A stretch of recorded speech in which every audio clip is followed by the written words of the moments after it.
여러분 한번 따라 하실까요? 하나님은 창조주이십니다. 한 번 더요.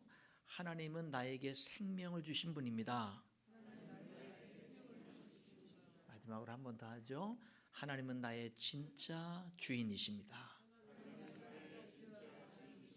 여러분 세 가지를 따라서 고백했는데 이것이 여러분 개인의 솔직한 고백이신가요? 예, 그 고백이 될 때 여러분이 정말 복된 사람입니다. 오늘 내용은 네 가지 이야기입니다. 네 가지가 이렇게 이야기가 나오는데 아마 뭐 다르게 설교를 하면 네 편의 설교가 될 수도 있는데 이 긴 내용을 하나로 묶었습니다. 하나에 흐르는 또 이렇게 연결점들이 있기 때문에 이렇게 그래서 하나하나 이 네 가지 이야기들을 한번 같이 나눠 보도록 하겠는데요. 첫 번째 이야기는 로마 황제에게 세금을 바치는 문제입니다. 여기에 사람들이 예수님을 책 잡으려고 여기 책 잡는다 13절에 책 잡는다라는 말은 덫을 놓는다라는 뜻입니다. 예수님을 함정에 빠뜨리려고 질문을 하는 거죠. 그러니까 예수님을 이렇게 무너뜨리려고 하는 질문입니다. 오늘날에도 많은 사람들이 교회에 질문을 하는데 뭐 어떻게든지 바로 알고선 잘 믿어보려고 질문하는 게 아니라 하나님을 안 믿는 자기 자신을 합리화하려고 그래서 온갖 뭐 하나님이 없다라는 거, 뭐 하나님 안 믿어야 된다라는 거 이런 것들을 온갖 연구를 해서 이렇게 교묘한 질문을 하는 경우들도 종종 있는데 오늘 본문이 그런 내용입니다. 무슨 내용이냐면 여기 먼저 그 질문을 하기 전에요. 13절에 책 잡으려고 했다라는 것과 그 다음에 바리새인과 헤롯 땅 중에서 사람을 보낸다. 그러니까는 그 증인으로 바리새인들을 몇 명 보내고 또 헤롯 땅원들을 보내는 거예요. 이 바리새인들은 말씀대로 살아야 된다라는 것을 열심히 가르치는 사람들이고 헤롯 땅들은 그 당시 이스라엘을 다스리는 로마의 앞잡이 역할을 하면서 이렇게 하는 왕이 헤롯 왕이었거든요. 그 헤롯 왕을 추종하는 사람들이에요. 그러니까는 이 헤롯 왕은 이스라엘 민족 사람들이 싫어하는 사람들이죠. 우리나라를 정복하고 무력으로 정복하고 무력으로 다스리는 사람들이니까 그쪽 편에 서 있는 사람들이 헤롯 땅들이고요. 바리새인과 헤롯 땅은 완전 정반대예요. 믿는 바 모든 것들이 다 반대, 서로 대적하는 사람들인데, 근데 이 두 헤롯 땅과 바리새인들이 예수님을 공격하기 위해서 잠깐 하나가 된 거예요. 그래가지고 이제 예수님을 공격하는데 그 함정에 덫을 놓은 질문이 이겁니다. 가이사에게 세금을 바치는 것이 옳습니까? 옳지 않습니까? 여러분 가이사는 로마 황제를 통칭할 때 가이사라고 부르죠. 다른 말로 하면 시저입니다. 시저. 그렇죠? 로마의 첫 번째 황제인 시저가 이름이 뭐 가이사 아구스도. 그리고 그 다음부터 그 로마 나라는 이름을 지을 때 그 아들은 아버지의 이름을 따서 그 다음에 자기 이름을 더하고 손자는 할아버지 아버지 이름을 따서 자기 이름을 더하니까 계속 그냥 그 2대 3대 4대 황제가 가이사 아구스도 뭐 이렇게 계속 이어지다 보니까 이 가이사라는 한 개인의 이름이 로마 황제의 대표적인 이름이 된 거예요. 그러니까 여러분 그 이집트의 왕은 다 바로라고 하잖아요. 왕의 이름들은 다 달라도 이집트 왕을 통칭해서 바로 왕이라고 하잖아요. 마찬가지로 로마 황제는 시저, 성경적인 표현을 하면 가이사라고 합니다. 그러니까 가이사에게 세금을 내야 돼요, 말아야 돼요? 그러니까는 우리나라를 정복해서 다스리는 로마 나라에 세금을 내야 돼요, 안 내야 돼요? 라는 질문입니다. 내라고 하면 이스라엘 백성들이 싫어하겠죠. 내지 말라고 하면은 로마 나라에 반역하는 거가 되겠죠. 그리고 이 당시에는 팔레스타인에 사는 유대인들에게 있어서 가장 민감한 문제가 세금이 인구 조사를 통한 인두세였습니다. 사람들에게 매기는 인두세. 그거를 이 유대인들은 특별히 더 싫어했어요. 우리는 하나님께 속한 하나님의 사람들이지 왜 우리가 인두세를 로마 황제에게 내야 되냐. 아주 이 인두세 세금은 많은 세금들 중에서도 특별히 이스라엘 유대인들을 굉장히 자극했습니다. 서기 6년 AD 6년에 인두세가 처음으로 부과된 다음부터 그 인두세로 인해서 갈릴리 유다라고 하는 사람이 이끄는 반란이 일어났습니다. 그런데 그것이 무력으로 진압이 됐죠. 실패했습니다.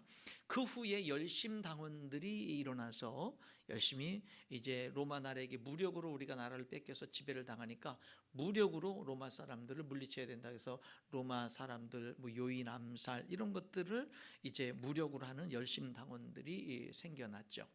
그 중에 한 사람이 12제자 중에 한 가룟 유다가 열심당원에 속한 사람이었습니다.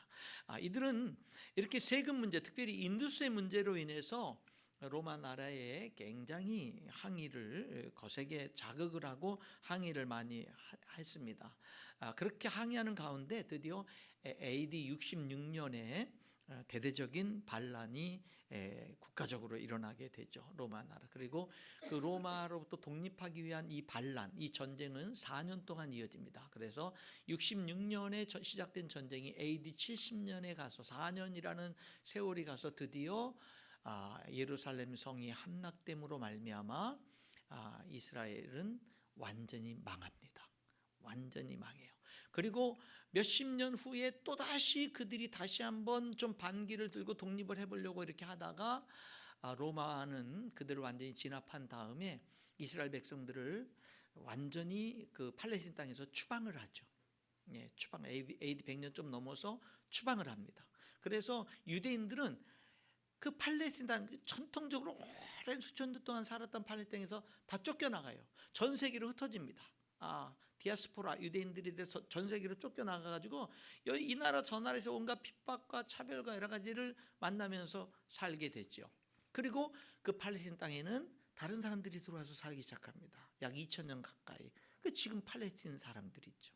그러고 나서 이제 한 2000년이 거의 다 흐른 다음에 이스라엘 백성들이 전 세계에서 흩어져서 핍박을 받던, 특별히 히틀러의 600만 명이나 되는 유대인들이 학살당하는 이제 그런 일들, 이런 일들을 겪으면서 그들은 다시금 우리가 그 이스라엘 팔레스틴 땅 우리 고향으로 돌아가자라는 운동을 하기 시작을 했고, 거기에 땅을 사들이기 시작을 했고, 나중에는 정치적으로 독립을 하게 됐죠. 그래서 1947년인가요? 드디어 독립을 하고 나라를 세우게 됩니다. 그러니까 팔레스틴 땅에서 또 2000년 동안 살았던 사람들은 우리가 2000년 동안 살아온 땅인데 이스라엘 사람들이 그 전에 우리 땅이었어 이래가지고 또 다시 와서 그거 차지하고 하니까 지금도 계속해서 서로 죽이고 죽고 전쟁이 일어나는 싸움이 지금도 계속되고 있는 거죠. 어쨌든 오늘 본문으로 다시 돌아보게 되면 이 민감한 이 세금 문제, 특별히 인도세 문제, 이런 것들로 인해서 이제 민감한데, 그러니까 이 이스라엘 백성들은 이 그 세금을 내는 이거에 대해서 아주 안 좋은, 그러니까 그냥 그냥 내면 되고 그냥 내면 되는 거지 이런 게 아니라 아주 민감하고 반란이 일어나고 막 이런 것들이 있는 상황 속에서 질문을 하는 거예요. 내야 되냐 말아야 되냐. 그러니까 내라 그러면은 백성들이 다 실망을 하고 돌아서는 거고, 내지 말라 그러면 로마 황제에 반역하게 되는 거고, 기가 막힌 공격거리를 찾은 거죠. 이렇게 저렇게도 대답 못하게 되는. 그때 예수님은 동전 하나 가지고 와라. 그래서 한 데나리온을 가져옵니다. 거기 그 당시 통용되는 로마 그 화폐에는 로마 황제의 얼굴이 새겨져 있었습니다. 그래서 예수님이 그래요. 한 데나리온을 가지고 이 동전에 새겨진 형상, 이미지, 형상이 누구의 형상이냐? 로마 황제의 형상입니다. 가이사의 형상입니다. 근데 예수님이 이렇게 얘기를 해요. 가이사의 것은 가이사에게, 하나님의 것은 하나님께 드려라. 이렇게 얘기를 합니다. 애매한 대답 같죠. 근데 그 대답을 하기 전에 하신 질문이 이 이미지가 누구의 이미지냐라는 겁니다. 이 형상이 누구의 형상이냐라는 겁니다. 그리고 그 형상에 따라 가이사의 형상은 가이사에게, 하나님의 형상은 하나님께 드리라는 거예요. 여러분, 그런데 이 예수님의 말씀에는 기가 막힌 하나님의 말씀이 담겨져 있습니다.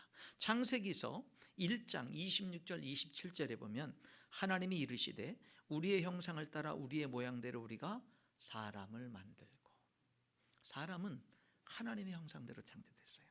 그들로 바다의 물고기와 하늘의 새와 가축과 온 땅과 땅에 기는 모든 것을 다스리게 하자 하시고, 하나님이 자기 형상 곧 하나님의 형상대로 사람을 창조하시되 남자와 여자를 창조하시고.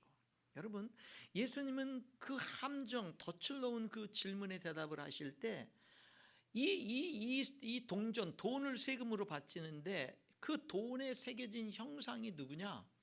이 형상이 누구냐? 형상이 로마 황제의 형상입니다. 그래, 로마 황제의 형상은 로마 황제에게 돌리고 하나님의 형상은 하나님에게 돌려.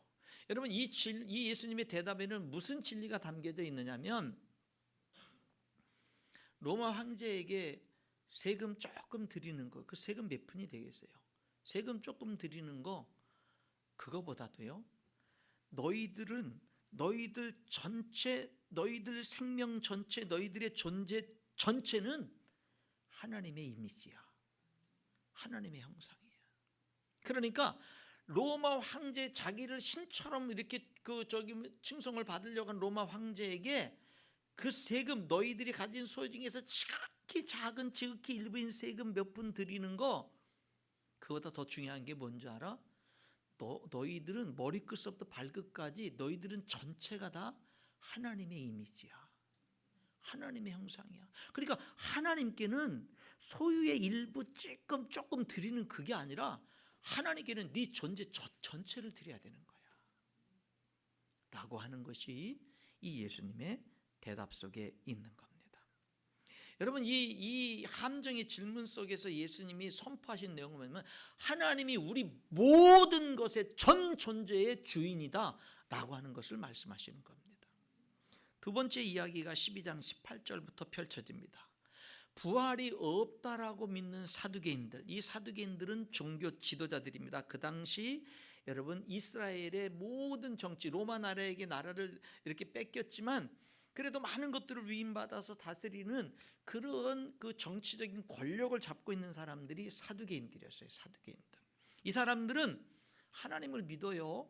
이 사람들은 뭐예요? 그 모세오경을 믿어요. 모세오경을 믿어요. 그런데 천사를 안 믿어요. 영적인 존재를 안 믿어요.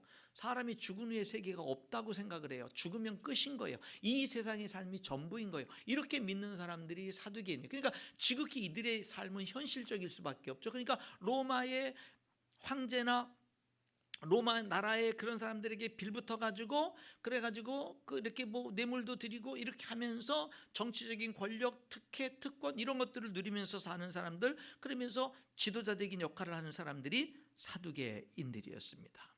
이 사람들은 부활이 없다고 믿어요. 그런데 바리새인들은 부활이 있다고 믿잖아요. 그러니까 예수님께 와서 부활이 없다라는 자신들의 주장이 옳은 것을 이제 증명하려고 하는 겁니다. 그러면서 성경에서 찾아낸 기가 막힌 걸 또 찾아냈어요. 그게 뭐냐?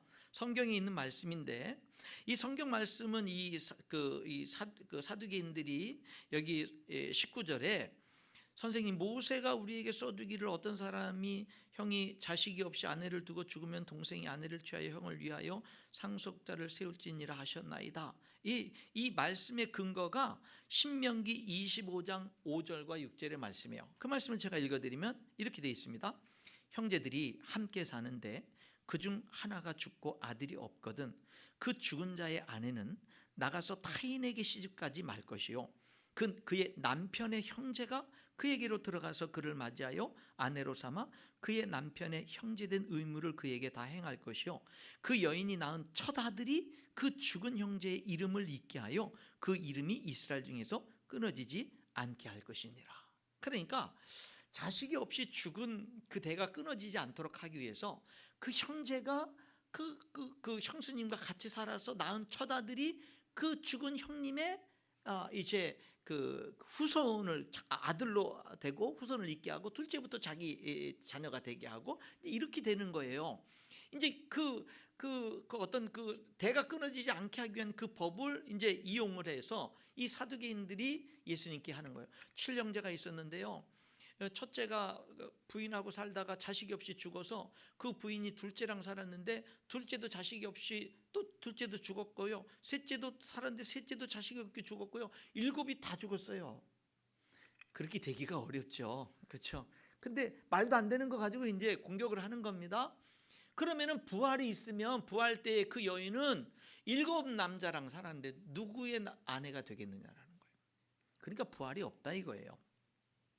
예수님이 뭐라고 대답을 하냐면 예수님이 24절에 이렇게 대답합니다. 예수께서 이르시되 너희가 성경도 하나님의 능력도 알지 못함으로 오해함이 아니냐. 그들이 알지 못해서 오해한 게 두 가지가 있어요. 하나는 성경을 몰랐어요. 성경을 오해했어요. 하나는 하나님의 능력을 몰랐어요. 능력을 오해했습니다. 여러분, 성경을 오해했다라는 거는 뭐냐면요. 성경을 오해했다라는 거는, 여러분, 사람이 이 세상에서 모든 법은 죽는 순간 모든 법은 다 파기가 됩니다. 그렇죠? 이 세상의 모든 법은 죽는 순간 파기가 돼요. 어떤 사람이 죽기 전에 무슨 심각한 그 법의 고소를 당해가지고 재판을 받고 법도 출두하고 이렇게 해도 그 사람이 죽게 되면은 그 모든 것들은 공소 정지가 돼버려요. 모든 게 다. 그 공소 효력이 없어지는 거예요. 다. 사람은 죽으면 이 세상의 모든 법과 연관된 모든 것들은 다 끝나버리는 겁니다. 결혼 서약도 마찬가지입니다. 결혼도 살아있을 때 함께 되는 것이지, 배우자 중에 한 사람이 죽으면 그것으로서 뭐가 되는 거예요? 결혼은 이제 끝나는 거예요. 이 세상에서 결혼 언약도 이 세상에서 유효하죠. 로마서 7장 1절부터 3절입니다. 형제들아, 내가 법 아는 자들에게 말하노니 너희는 그 법이 사람이 살 동안만 그를 주관하는 줄 알지 못하느냐. 남편 있는 여인이 그 남편 생전에는 법으로 그에게 매인바 되나 만일 그 남편이 죽으면 남편의 법에서 벗어나느니라. 그러므로 만일 그 남편 생전에 다른 남자에게 가면 음녀라. 그러나 만일 남편이 죽으면 그 법에서 자유롭게 되나니 다른 남자에게 갈지라도 음녀가 되지 아니하느니라. 그러니까 결혼 제도도 죽음으로써 모든 것이 다 파기가 되고 끝나는 거예요. 고린도전서 7장 39절, 아내는 그 남편이 살아있는 동안에 매어 있다가 남편이 죽으면 자유로워 자기 뜻대로 시집갈 것이나 주 안에서만 할 것이니라. 그러니까 예수님이 뭐라고 얘기하냐면, 너희들 성경을 오해했어. 너희들 성경을 모르구나. 너희들 무식하구나. 사람이 죽은 다음에는 천사들과 같이 되는 거야. 결혼하고 시집가고 하는 것이 없는 거야. 결혼이라고 하는 거는 이 세상에 살 동안에 그런 것들이 효력이 있는 거야.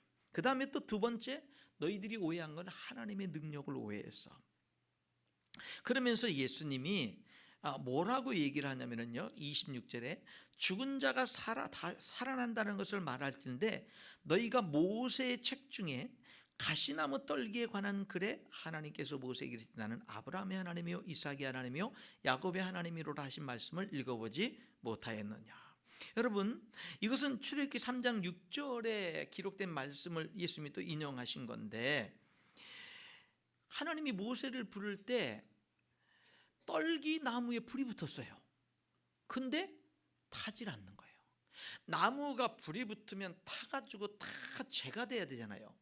근데 그대로 있는 거예요. 그대로 살아있는 거예요. 나무에 불이 붙는데 나무는 그대로 살아 존재하는 거예요. 그 사건을 통해서 하나님이 모세를 부르신단 말이에요. 그러면서 하나님이 모세에게 이렇게 말했어요. 나는 아브라함의 하나님이요 이삭의 하나님이요 야곱의 하나님이라고 그랬어요. 아브라함은 죽었어요. 이삭은 죽었어요. 야곱은 죽었어요. 오래전에 죽었어요. 그 조상들이 이미 죽어서 없어요. 이미 장사 지냈어요. 그런데 여기 하나님이 나는 아브라함의 하나님이요 이삭의 하나님이요 야곱의 하나님이라는 말은 이런 뜻이에요. 아브라함은 지금 내 앞에 살아있어. 이삭은 지금 내 앞에 살아있어. 야곱은 지금 내 앞에 살아있어. 나는 죽은 자의 하나님이 아니라 산 자의 하나님이야. 그런 말이에요. 여러분, 그러니까 만약에 아브라함이 만약에 하나님 앞에서도 죽었고 이삭이 야곱이 하나님 앞에 죽었으면 가나안 땅을 그들의 후손들에게 주겠다고 아브라함에게 약속한 하나님의 그 약속은 아브라함이 죽음으로 파기가 되는 거예요. 그런데 아브라함은 여전히 살아있는 거예요. 그러니까 그 약속도 여전히 살아있는 거다라고 하는 겁니다. 여러분, 하나님은요 살아계신 하나님입니다. 하나님 앞에서는요 모든 것이 살아있어요. 하나님 앞에서는 모든 것이 살아있어요. 그렇기 때문에 이 부활이 없다라고 이 주장하는 사두개인들의 이 잘못된 주장에 예수님의 이 대답, 하나님은 아브라함, 이삭, 야곱 너희들의 조상이 다 죽은 것 같지? 하나님 앞에 살아있어. 하나님 앞에 살아있어. 성도 여러분, 우리가 이 땅의 삶이 죽어도 하나님과의 관계는 계속됩니다. 그 사실 기억하셔야 돼요. 하나님과의 관계는 계속됩니다. 그래서 지금 저와 여러분이 하나님과의 관계를 잘해야 돼요.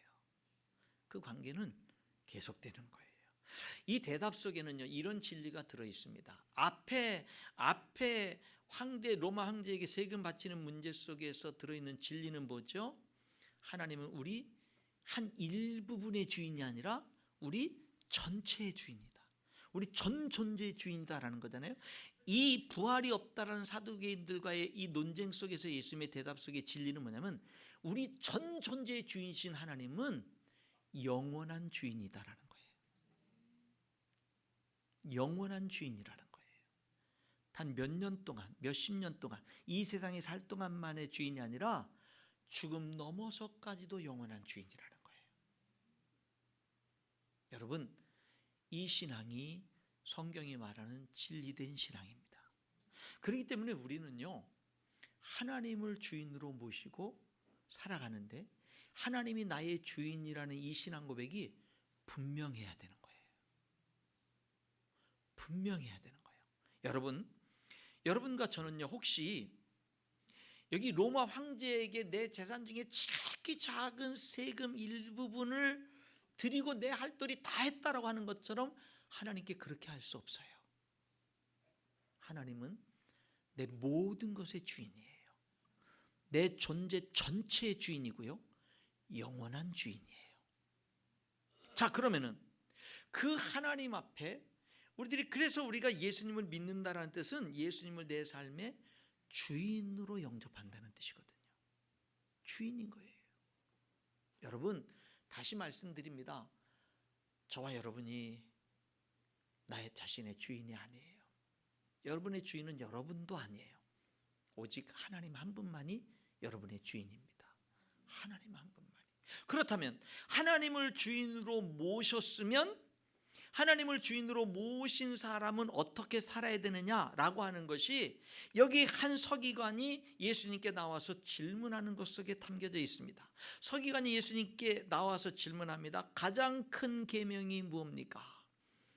구약 성경에 수많은 하나님의 계명이 있는데 그중에 가장 첫 번째, 가장 중심이 되는 가장 큰 계명이 뭡니까? 모든 계명 중에 첫째가 무엇입니까? 28절에 질문합니다.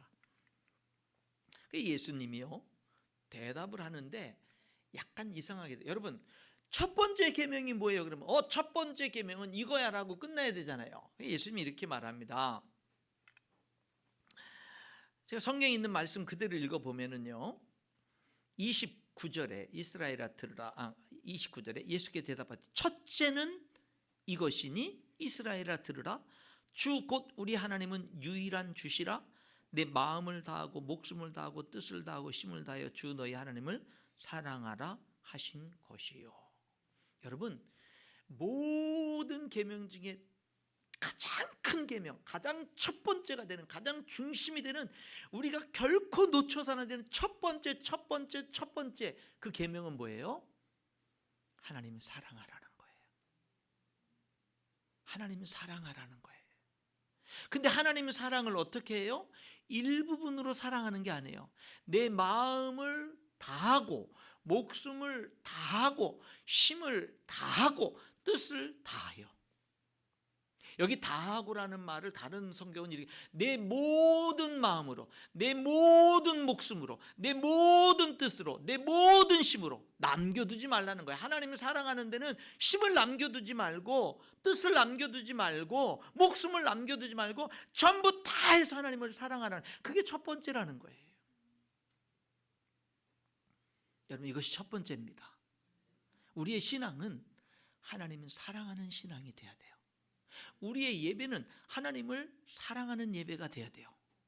우리의 봉사, 헌신, 식사 봉사, 설거지 봉사, 화장실 청소 봉사, 교회당 예배당 청소 봉사, 안내 봉사, 차량 운행 봉사, 신방하는 봉사, 여러 성도들을 섬기는 봉사, 이런 모든 봉사들은 하나님의 사랑으로 해야 되는 거예요. 그게 첫 번째예요.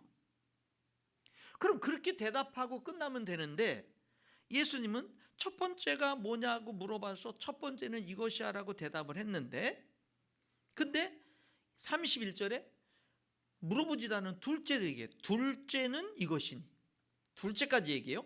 내 이웃을 내 자신과 같이 사랑하라 하신 것이라. 그 둘째까지, 첫 번째를 물어봤는데 첫 번째 얘기하고 둘째까지 얘기해요. 그리고 둘째를 얘기한 다음에 이렇게 말씀하셔요. 이보다 더 큰 계명이 없느니라. 그러니까 첫 번째와 두 번째를 또 하나로 묶어서 가장 큰 계명이라고 말하는 거예요. 여러분, 이 말씀 속에는요, 첫 번째 계명은 하나님을 사랑하는 거야. 그런데 하나님을 사랑하는 사람은 사람을 사랑하게 돼 있어. 그건 자연스러운 거야. 하나님 사랑한다고 하면서 사람을 사랑하지 않는 것은 뭔가 잘못된 거야. 첫 번째 계명은 하나님 사랑하는 거야. 그것도 마음과 목숨과 뜻과 힘을 다해서. 그런데 그렇게 하나님을 사랑하면 자연스럽게 따라붙는 게 있어. 사람 사랑하는 거야. 이웃을 사랑하는 거야. 심지어 원수를 사랑하는 거야. 이 두 가지가 가장 큰 계명이야. 이거보다 더 큰 계명은 없어 라고 말씀하고 있는 겁니다. 성도 여러분, 우리는요, 하나님을 믿으면서 사랑을 배워야 돼요. 사랑으로 사는 법을 배워야 되는 거예요. 성도 여러분, 우리가요, 교회 생활할 때도 말을 함부로 하지 말아야 됩니다. 말을 함부로 함으로 사람들에게 상처를 주고 사람들을 실족하게 할 수 있어요. 믿음의 말, 소금을 뿌리듯 맛을 내는 말, 덕을 세우는 말, 우리가 사랑으로 사람을 살리는 말, 사람을 세워주는 말을 할 수 있어야 돼요. 여러분, 우리가 하나님을 믿고 신앙생활하면서 내 마음과 목숨과 뜻과 힘을 다해서 하나님을 사랑하는 사람으로 커가야 되고, 그 하나님께 대한 사랑이, 눈에 보이지 않는 하나님을 사랑하는 그 사랑이 눈에 보이는 사람들을 사랑하는 사랑으로, 내 배우자를 더 깊이 있게 사랑하고, 내 부모를 더 깊이 있게 효도하고, 내 자녀를 더 올바로 사랑하고, 정말로 교회 성도들을 더 진심으로 사랑하고, 이런 모습으로 우리가 자꾸 성장해 가는 게, 그게 올바른 믿음 생활인 거예요. 그게 올바른 믿음 생활이에요. 여러분, 한번 여러분 자신에게 질문해 보십시오. 나는 사랑 안에서 계속 커가고 있는가? 나는 사랑의 사람으로 계속 변화되어져 가고 있는가? 여러분, 여기 지금 첫 번째 이야기 속에서 하나님이 내 부분의 주인이 아니라 전 존재의 주인이고, 두 번째 이야기 속에서는 그 전 존재의 주인이신 하나님은 나의 영원한 주인이라는 걸 얘기했잖아요. 그럼 내가 그 하나님을 믿는 나는 어떻게 살아가야 돼? 사랑으로 살아가야 된다는 거예요. 사랑으로. 그리고 마지막 이야기로 이어집니다. 마지막 이야기. 예수님이 사람들이 헌금하는 것을 지켜봅니다. 부자들이 많은 금액을 헌금합니다. 글쎄요, 뭐 100만 원 헌금한 사람도 있었을 것이고, 1000만 원 헌금한 사람도 있었을 것이고, 그보다 더 많은 것을 헌금한 사람들, 이렇게 많이 헌금을 하다 보니까 뭔가 자랑하고 싶은 마음이 있잖아요. 뭔가 자랑하고 싶은 마음이 있잖아요. 그러니까 그냥 어떻게든 좀 보이려고, 어쨌든 뭐 부자들이 많이 헌금을 합니다. 근데 그때 한 가난한 가부, 너무 가난하고 수입도 없고 너무 가난하게 하루하루 정말 힘겹게 살아가는 한 가난한 가부가 헌금을 하는데 2렙돈을 헌금했습니다. 2렙돈이라는 거는, 그 당시 렙돈은 동전이에요. 동전. 그러니까 우리나라 말로 이렇게 이해하면 돼요. 우리나라 동전 중에 가장 큰 금액이 500원이잖아요. 500원짜리 2개 했다, 뭐 이렇게 해도 큰 이상은 없어요. 뭐 이 한 렙돈이 뭐 보통 한 1,000원 정도 같이 오늘날로 환산하면 뭐 그 정도 내외, 뭐 이 정도 되니까 그냥 뭐 우리나라 가장 큰 돈인 500원짜리 2개, 뭐 아니면 뭐 1,000원짜리 동전이 있으면 뭐 1,000원짜리 동전 2개 헌금을 했다, 뭐 이렇게 생각을 해도 뭐 크게 이상은 없습니다. 그렇게 헌금을 했어요. 그랬더니 예수님이 그렇게 말하는 거야. 야, 오늘 너희들 헌금을 했는데 오늘 헌금한 사람 중에 이 여자가 제일 많이 헌금했다. 그래요. 이 가난한 과부가 헌금함에 넣은 모든 사람보다 많이 넣었다. 그러면은 금액은 사실은 제일 적게 냈을 텐데 예수님은 가장 많이 넣었다 그래요. 근데 그 이유를 마지막 44절에 설명을 해요. 그들은 많이 넣은 사람들, 부자들 많이 넣은 헌금을 한 사람들은 그 풍족한 중에서 넣었어. 일부를. 근데 이 과부는 그 가난한 중에서 동전 2개를 했지만 그 동전 2개는 자기의 모든 소유 곧 생활비 전부였어. 그러니까 여러분, 이 가난한 과부는 그 동전 2개를 딱 헌금하고 난 다음에는 먹을 게 없는 거예요. 굶어야 되는 거예요. 뭘 꼭 필요한 걸 사야 돼도 살 돈이 없는 거예요. 굶주리고 헐벗는 삶을 살 수밖에 없는 거예요. 그 동전 2개는 이 여인에게 생활비 전부였어요. 전부였어요.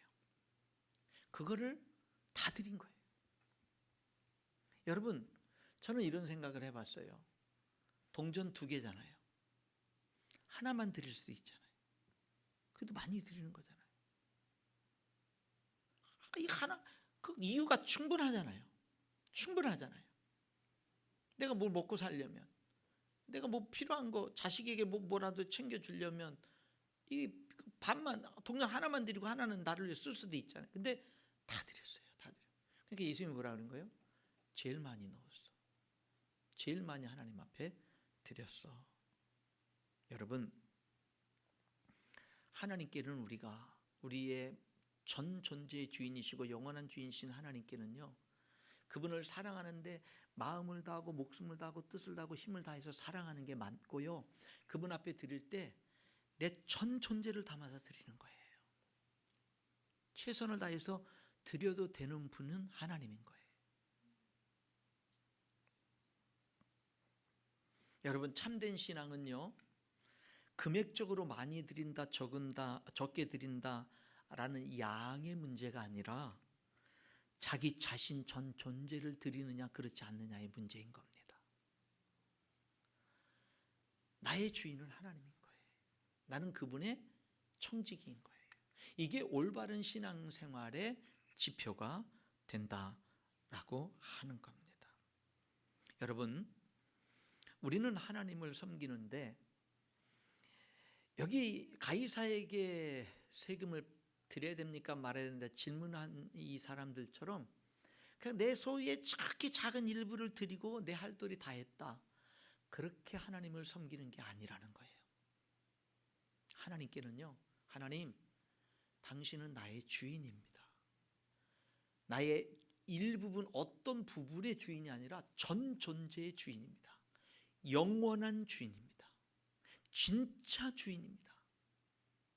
그렇기 때문에 나는 마음을 다하고 목숨을 다하고 뜻을 다하고 힘을 다해서 하나님을 사랑하며 살겠고, 하나님 앞에 내가 11조를 드려도 그 10분의 10을 전체를 다 드리는 것처럼, 전 존재를 다 드리는 것처럼 그렇게 11조를 드립니다. 내가 지극히 작은 금액을 하나님 앞에 헌금을 해도 전 존재를 다 드리는 것처럼 드립니다. 비록 10분의 1을 하나님 앞에 드리지만 10분의 9의 주인도 하나님이고 그 10분의 9도 하나님이 주인 되신 주인이시라는 걸 고백하면서 하나님의 뜻에 맞게 사용하기를 원합니다. 비록 그 10분의 9를 내가 먹는 것을 위해서, 내가 여행하는 것을 위해서 쓰고, 내가 좀 더 그 여가 생활을 위해서, 취미 생활을 위해서 쓰고, 자녀 교육을 위해서 쓰고, 내 미래의 노후 준비를 위해서 쓰고, 여러 가지 의료비를 쓰고 여러 가지로 쓰지만, 그러나 그 모든 것을 쓸 때 나는 청직이라는 고백 속에서, 하나님이 이 10분의 9도 하나님이 주인이라는 그 신앙 고백 속에서 내가 이것을 사용합니다 라고 하는 것이 여러분, 예수님을 주인으로 모신 사람들의 삶이다 라고 하는 것입니다. 말씀의 결론을 맺겠습니다. 오늘 이야기는 4가지 이야기예요. 이 4가지 이야기 속에는 이제 그 예수님을 함정에 빠뜨리고 덫에 걸리게 하려고 그렇게 함정을 온갖 지혜를 다 짜서 함정을 파놓고 그렇게 예수님을 공격하는 그런 것들도 있었습니다. 그런데 그 속에 예수님의 대답 속에는요, 진리가 담겨져 있습니다. 어떤 진리예요?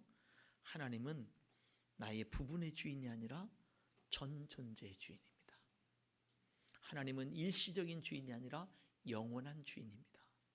그 하나님을 내가 주인으로 믿고 신앙생활을 하고 그렇게 산다면 나의 삶은 어떻게 되느냐? 하나님을 사랑해야 됩니다.